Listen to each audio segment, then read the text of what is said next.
బెంగళూరు ప్యాలెస్లో జగన్తో బీజేపీ పెద్దలు ఎవరైనా కలుస్తున్నారా, ఎవరైనా కలిశారా అనేది ఇప్పుడు ఒక హాట్ డిస్కషన్గా ఆంధ్రప్రదేశ్ వ్యాప్తంగా జరుగుతుంది. ఎందుకంటే వైఎస్ఆర్ కాంగ్రెస్ పార్టీ 2024 ఎన్నికల ఓటమి తర్వాత కేవలం 11 స్థానాలకు పరిమితమై ప్రతిపక్ష హోదా కోల్పోయిన తర్వాత మరి జగన్మోహన్ రెడ్డి గారు ప్రతిపక్ష హోదాని ఇవ్వమని చెప్పేసి ప్రభుత్వాన్ని అడిగిన తర్వాత వారు ఇవ్వలేదు. తర్వాత కోర్టులో కేసులు వేశారాయన. సో అవి అట్లా సాగుతూ ఉన్నాయి. అయితే ఇక ప్రతిపక్ష నాయకుడు హోదా లేదు కాబట్టి సాధారణ ఎమ్మెల్యే హోదానే కాబట్టి ఎమ్మెల్యే హోదాలో మరి అసెంబ్లీలో ఎక్కువగా మాట్లాడే అవకాశం రాదు, తనకు మైకు రాదనే ఉద్దేశంతో ఆయన అసెంబ్లీకే బాయ్కాట్ చేసిన పరిస్థితి. ఆయన అసెంబ్లీకే వెళ్ళట్లేదు. కానీ ప్రతి వారం కనీసం 1-2 రోజులు ఆయన తాడేపల్లి వచ్చి వెళ్తాడు. తాడేపల్లిలో ముఖ్యమైనటువంటి నాయకులతోటి సమావేశాలన్నీ ఏర్పాటు చేస్తూ ఉంటారు. అయితే జగన్మోహన్ రెడ్డి గారు గత 2 వారాల నుంచి తాడేపల్లి ప్యాలెస్కి రావటం లేదంట. దీనికి ప్రధానమైనటువంటి కారణాలు ఏంటి అని చెప్పేసి ఆరా తీస్తే ఆయన బెంగళూరులో ఆయనకు ఒక ప్యాలెస్ ఉంది. సాధారణంగా ఆయనకు బెంగళూరులో ఒక ప్యాలెస్ ఉంది, హైదరాబాదులో ప్యాలెస్లు ఉన్నాయి, ఆయనకి కడపలో ఉంది, పులివెందుల్లో ఉంది. మరి ఇంకా ఇవి మనకు తెలియని ప్యాలెస్లు ఆయనకి ఎక్కడెక్కడ ఉన్నాయి అనే దాని మీద కూడా చర్చ తర్వాత ఇంకొక దగ్గర మనం చర్చిద్దాం. సో మొత్తానికి ఆయనకి బెంగళూరులో ఒక పెద్ద ప్యాలెస్ ఉంది. అది చాలా కష్టపడి ఆయన కష్టార్జితంతో కట్టినటువంటి ప్యాలెస్ అనేది వైసీపీ నాయకులు చెప్తూ ఉంటారు. సరే, కష్టార్జితంతో కట్టారా లేకపోతే రాజశేఖర రెడ్డి గారి ముఖ్యమంత్రి ఎంత కట్టారా అనేది ఆ చర్చ కాదు. కాబట్టి ఆయన బెంగళూరు ప్యాలెస్లో మరి లోపలికి ఎవరు వెళ్ళినా మరి ఆ ప్యాలెస్ మొత్తం తిరిగి చూడటానికి కనీసం 4-5 గంటలు పెడుతుందంట.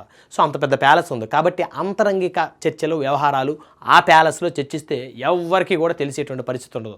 సో ఇదే బెంగళూరు ప్యాలెస్లో జగన్మోహన్ రెడ్డి గారికి సంబంధించి ఆయన్ని కొంతమంది బీజేపీకి చెందినటువంటి పెద్దలు కలిశారు అని చెప్పేసి ఇప్పుడు చర్చ నడుస్తూ ఉంది. అయితే బీజేపీకి చెందిన పెద్దలు ఎందుకు కలిశారు, వారికి ఏం అవసరం అనేటువంటిది చాలామంది కూడా ఒక డౌట్ రావచ్చు. ఇప్పుడు ఆంధ్రప్రదేశ్లో ఈ లిక్కర్ స్కామ్ను సిట్టు వేగంగా విచారిస్తుంది. మరి ఇదే లిక్కర్ స్కామ్లో జగన్మోహన్ రెడ్డి గారు చుట్టూతున్న వాళ్ళందరూ అరెస్ట్ అయ్యారు.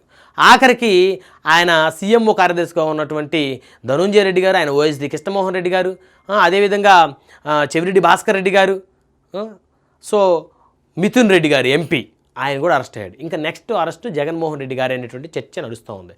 ఆల్రెడీ కూటమి ప్రభుత్వం ఈ లిక్కర్ స్కామ్ని ప్రజల మధ్య పెట్టేసింది డిస్కషన్. సో ఇప్పుడు లిక్కర్ స్కామ్ సంబంధించి ప్రజలందరూ కూడా చర్చించుకుంటా ఉన్నారు. గత వైఎస్ఆర్ కాంగ్రెస్ పార్టీ ప్రభుత్వ హయాంలో మరి చివరి 3 ఎన్నికలకు 3 నెలలు ముందు తప్ప మొత్తం కూడా క్యాష్ రూపంలోనే ట్రాన్సాక్షన్ జరిగేది. కనీసం ఒక్క ఫోన్పే కానీ, గూగుల్ పే కానీ, కార్డు కానీ అసలు ఏమీ ఉండేది కాదు. డిజిటల్ ట్రాన్సాక్షన్ కోట్ల రూపాయల డబ్బులు స్కామ్ చేశారని చెప్పేసి ప్రజలు చర్చించుకుంటా ఉన్నారు. అందులోని లిక్కర్ స్కామ్లు ఇరుక్కున్న వాళ్ళకి అసలు సానుభూతే రాదు. ఉదాహరణ చూస్తే కేజ్రీవాల్ అంతటోడే మరి 3 సార్లు ముఖ్యమంత్రిగా పనిచేసిన కేజ్రీవాల్ మరి లిక్కర్ స్కామ్లో అరెస్ట్ అయ్యాడు. మరి ఆ తర్వాత చూస్తే ఆయన ఎమ్మెల్యేగా కూడా ఓడిపోయిన పరిస్థితి ఉంది. ఇక ఒక తెలంగాణ చూస్తే కవిత, మరి కేసీఆర్ గారి కుమార్తె కవిత గారు మరి ఎంపీగా పనిచేశారు, అదేవిధంగా ఎమ్మెల్సీగా ఉన్నారు. ఆవిడ లిక్కర్ స్కామ్లో అరెస్ట్ అయితే అసలు ఆవిడ మీద కూడా సానుభూతి రాలేదు. సో కాబట్టి ఇప్పుడు ఆంధ్రప్రదేశ్లో కూడా లిక్కర్ డబ్బుని పందికొక్కులాగా ఆనాడు వైసీపీ చెందిన కొంతమంది వ్యక్తులు తిన్నారనేటువంటి అభిప్రాయం అయితే ప్రజల్లోకి వెళ్ళిన మాట వాస్తవం. అయితే కూటమి కక్ష సాధింపు చర్యలు చేస్తుందని చెప్పేసి వైసీపీ మరి డ్యామేజ్ కంట్రోల్లో భాగంగా వారు చెప్పుకునేటువంటి మాటలను కూడా ప్రజలైతే విశ్వసించట్లేదు. ఇక ఫైనల్గా జగన్మోహన్ రెడ్డి గారు మిగిలారు ఈ లిక్కర్ స్కామ్ కేసులో. ఇప్పుడు కనుక ఆయన అరెస్ట్ అయితే ఇక ఆయన బయటికి తీసుకురావడం కూడా చాలా కష్టం. కొన్ని నెలల పాటు జైల్లో ఉండాలి. ఇక వైఎస్ఆర్ కాంగ్రెస్ పార్టీ పతనమైపోయే పరిస్థితి ఉంది. వైసీపీ నుంచి ఆల్రెడీ 40% లీడర్స్ కూటమిలోకి వెళ్ళిపోయారు. జనసేనలో కొంతమంది, బీజేపీలో కొంతమంది, తెలుగుదేశంలో కొంతమంది. ఇక జగన్మోహన్ రెడ్డి గారు కూడా అరెస్ట్ అయితే ఇక ఆ పార్టీని కాపాడే నాదుడే లేదనేటువంటి ప్రచారం అయితే వాస్తవం. అదేవిధంగా ట్రబుల్ షూటర్ లేని లోటు అయితే ఇప్పుడు స్పష్టంగా వైసీపీ కనపడుతుంది. ఎందుకంటే విజయసాయి రెడ్డి గారు లాబింగ్లు చేయడంలో దేశంలోనే టాప్ 5 లాబీస్టులు ఆయన కూడా ఉంటాడు, అందులో డౌటే లేదు. ఈ రోజు కనుక ఆయన ఉన్నట్టయితే బీజేపీ పెద్దలతో ఆయన లాబింగ్ చేసేసి చక్కగా ఈ లిక్కర్ స్కామ్ నుంచి జగన్మోహన్ రెడ్డి గారు అండ్ కోని బయటపడేసేవాడు అనేటువంటిది వైసీపీలోనే అంతర్గతంగా చాలామంది చర్చించుకుంటా ఉన్నారు.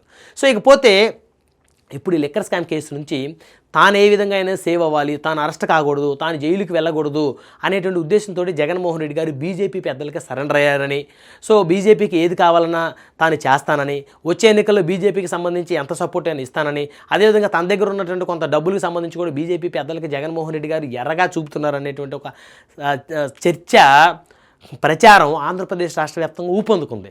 సరే, ఆ ప్రచారంలో నిజమెంత అబద్ధమెంత అనేటువంటి విషయం పక్కన పెడితే జగన్మోహన్ రెడ్డి గారు 2 వారాల నుంచి తాడేపల్లి ప్యాలెస్కి రావటం లేదు.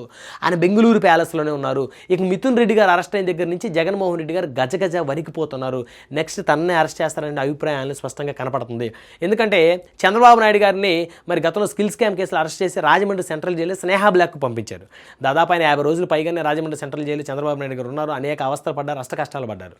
సో ఇప్పుడు మిథున్ రెడ్డి గారిని కూడా రాజమండ్రి సెంట్రల్ జైలు స్నేహ బ్లాక్కి వెళ్ళాడు ఆయన కూడా. సో ఇది వీఐపీలు పొలిటీషియన్స్కి ఈ బ్లాక్ కేటాయిస్తారంట సెంట్రల్ జైల్లో. సో నెక్స్ట్ జగన్మోహన్ రెడ్డి గారిని కూడా రాజమండ్రి సెంట్రల్ జైల్లో స్నేహ బ్లాక్కు తరలిస్తారనేటువంటి ఒక ప్రచారం తెలుగుదేశం పార్టీ విస్తృతంగా చేస్తుంది.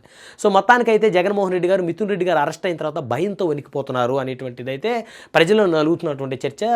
ముఖ్యంగా చెప్పంటే వైఎస్ఆర్సీపీ నాయకులు కొంతమంది పైకి భీకరంగా కనిపిస్తున్నప్పటికీ కూడా లోపల మదన పడిపోతున్నారంట. ఎందుకంటే ఈ లిక్కర్ స్కామ్ కేసులో అరెస్ట్ అయిన వాళ్ళకి ఖచ్చితంగా ప్రజలకైతే వాళ్ళ మీద ఎలాంటి సానుభూతి ఉండదు. ఎందుకంటే గతంలో చూసాం మనం కేజ్రీవాల్ గారి ఇన్సిడెంట్ కానీ లేకపోతే కవిత గారి ఇన్సిడెంట్ కానీ చూస్తే ప్రజలు చీకొడుతున్నటువంటి పరిస్థితులు. ఎందుకంటే వారి రక్తాన్ని జలగల్లో పీల్చి సొమ్ము చేసుకొని ఆ సొమ్ముతో జల్సాలు చేసి ఆ సొమ్ముతో విదేశాల్లో మరి ఆస్తులు కొనుక్కున్నటువంటి చాలామంది నాయకుల యొక్క భాగోతాలు బయటపడుతుంటే ప్రజలే చీకొడుతున్నారు వాళ్ళని.